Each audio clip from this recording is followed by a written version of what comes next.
for Anthony Davis, but they are not avoiding criticism. ESPN reports the Lakers did not prioritize creating cap space after agreeing to the AD trade. LA actually called the Pelicans back to try to rework the deal. Lakers GM Rob Pelinka could have created about $32 million in cap space for a max player if he'd negotiated that the deal close on July 30th. As it stands, though, the Lakers have just over $23 million in cap space. We are joined by Bleacher Report senior writer Ric Bucher. Rick, how much better can the Lakers get this summer given the financial situation? Much better. Much. What the Toronto Raptors demonstrates, and by the way, can we not say they didn't prioritize it? They miscalculated. They didn't do the math. That's what happened. Not that somehow we didn't put the right emphasis on it. On the cap. They screwed up, right? Right. Their calculator did not work. Right. That said, the Toronto Raptors demonstrated to us that this model of a big three or a top-heavy team is not necessarily the model for winning a championship. It's not a necessary one, let's put it that way. Kawhi Leonard and the Toronto Raptors demonstrated that. But it had some unforeseen circumstances, Rick. Now, come on now. We think that the champ, with KD not injured and Clay healthy, do we believe Toronto is the champ? And then that model is out the window. Okay, but would you say that you had the Philadelphia 76ers as a top-heavy team in terms of superstardom? If Embiid is not sick and hurt, Philly's going to win that series. Okay, so I'm not so sure about that. Okay. Because here's the thing that we've seen with the way the game is played. Injuries and guys breaking down is now part of that equation. The game. It's part of the equation. So your depth and versatility, honestly, even with the Warriors, as much as we think about them being superstar heavy, what has made them a dynasty is the fact that they had depth and versatility, and that those pieces, those top pieces, Steph Curry is not your traditional superstar. Draymond Green, Klay Thompson wouldn't be as good elsewhere. Those pieces fit and they supported each other, but ultimately it was the Andre Iguodalas and the Sean Livingstons when he could still play. That's what made them distinctive. The Lakers have the opportunity to set up the same thing. Yes, they don't have enough for another max player, but they have enough to go pick off guys that are quality role players elsewhere.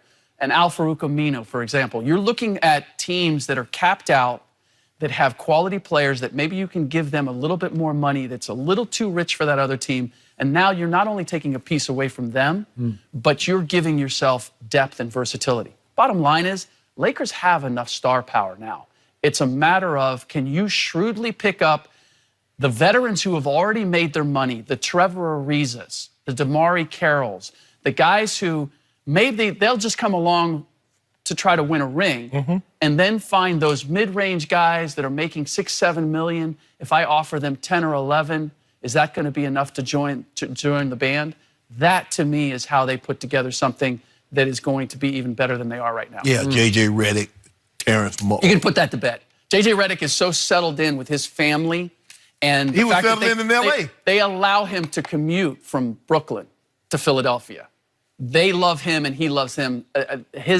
His part in the chemistry of that locker room, I don't see any way Shannon. he's going to upend his. Next. You know what, Skip Bayless? Who's next on your list? I like Terrence Ross, Pat Beverly. You can have him. Jeremy Lamb, Seth Curry. You know, Marcus Smart. But anyway, here's the thing. You can say, well, we didn't prioritize or we miscalculated. We still got the house. We might have overpaid for it, but guess what? We still living in the house. We have Anthony Davis, and there is not another tandem that will start the 2019 NBA season that's better than what we have, Ric Bucher. Can you say that? It's a rental, not a purchase, though. This is what scares me. They better get it done this year or next year. We getting it done. After that, both. David Griffin is now the GM of both the New Orleans Pelicans and the Los Angeles Lakers because he controls the future of the Los Angeles Lakers draft-wise. All we got to do is win the title. And we don't care about them draft picks that they gave up. Do you remember who Kareem was traded for? To Milwaukee? No, you don't, because he won titles with the Lakers. Do you remember that? Of course you don't. Wasn't it Junior Bridgman? I was going to say, that's a good call. Junior Bridgman is one of the biggest businessmen. He is. I think he owns almost 200 windows and a lot of other. He does. Yeah. So he did well for himself outside of So he's a Hall of Famer off the floor. He is. Yeah. I guess we should have went with that because he did real well. But look, they have Anthony Davis. You can put pieces around. Yep. If we can get Kawhi, you're going to luxury tax for Kawhi. You might not have, you got $23 million, if Kawhi needs 35, whatever he needs, you pay it, you're going to luxury tax because you are sure, you're guaranteed. This is the one issue with Kawhi and the possibility. I know that the Lakers think that they have a strong shot at getting him. I did a piece at the beginning of the year, the yin and yang of playing with LeBron. And I talked to Kawhi about that. And he said, I don't want to play with LeBron. I want to compete against LeBron. He's beaten me in the finals once. I've beaten him in the finals once. That's sort of the way No, take that back. You didn't beat him. You were the fourth option. Stop saying you beat. You ain't no you. The Spurs beat. The Spurs. Kawhi now you're coming around to my side of the table. But he did. He did win the finals. He was the finals MVP. He was. So I don't know how, but he was. Yeah, he was. I don't know how. Well, you know what? You know what? I'm going to take the Fred VanVleet approach. Okay. Kawhi, you can come join us, or we gonna kick your ass when you go somewhere else. The choice is yours, Kawhi. I'm giving you the opportunity to stay away from these headaches because we're gonna give a bunch of people headaches, mainly you. Interesting. So back to your first point. This is bizarre to me and ironic that Rob Pelinka committed what to me is a fireable offense. He just completely miscalculated. It's so bad that it's laughably bad. They're back to laughingstock Lakers. You screwed up everything. You could have done 1,000 things to maximize your cap space, and maybe you would have a shot at number 2. Right. But you didn't, and you didn't even address that there's a $4 million trade kicker on AD's contract that you could have dispensed with if you say, hey, AD, think about this, but you got to get it all. You got to clear those decks to start with. Have it buttoned up. You can't do it post-trade after you've announced the trade. Yep. So, but to your point, I'm going to give you this one. You still got the house. Yep. You still bought the house. It's got all kinds of flaws in it.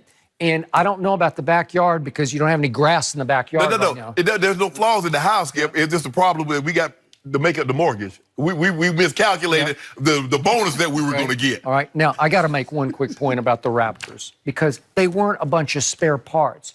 Gasol was a former Defensive Player of the Year, and that was not a good move. That was a great move at the trade deadline. That made them what they were. Not that number 2 wasn't great, but Siakam was already on the verge of stardom. He's going to be probably the most improved player in the league by vote this year. Sure.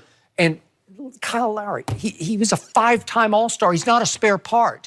And he came up big a couple of times in the finals. Fred VanVleet. Okay? Fred VanVleet was already established as their closer. He already was last year. Their coach was Coach of the Year and got fired last year because they were a good team, right? I'm so glad you brought that up because that's the one big hole in this argument that the Lakers are on their way. And trust me, I've just talked to GMs over the last couple of days, and they're all jumping on the wagon. They're going to be Western Conference champions. Western Conference champion. You heard that, Skip? You want a T-shirt right now? But here's the issue. You have LeBron James coming off a significant injury for the first time. Yep. We know Anthony Davis is injury prone. He is. You can't have any of that. Those guys have to be solid all year round. Oh, yeah, we will. Then if you're going to go and get the Trevor Arizas and the 30-something guys that have the experience and the basketball IQ to play with LeBron, you got to make sure that you find a way to keep them healthy. And then with this whole bouillabaisse, you need Frank Vogel to be able to keep everybody on the same page and get LeBron James to allow you to coach this team. And that is the big question that I have because... And meanwhile, quickly, looking over his shoulder is Jason Kidd and Lionel Hollins, 2 former head coaches who are probably better than Frank Vogel. I don't know. And you could have just had Ty Lue and everything. Okay, you could have. Lakers have the opportunity. They gave themselves a shot where they didn't have one before. But there are still at least a half a dozen hurdles that made me say, not so fast. I'm not so fast, Shannon. I got to see what they can pull together here. I happen to be a great hurdler, so we good. Well, we're going to clear them easy. If Rob Pelinka had played the cards as any GM would have played them, you could have number 2 on your team. Skip, we miscalculated. Okay, all right. Well, a lot of these questions will get answered in free agency, which we're going to talk about next. Rick, we hope you'll hang with us for one more segment as we get into that. Free agency less than 10 days away. Where is Kawhi going? We'll discuss that specifically up next.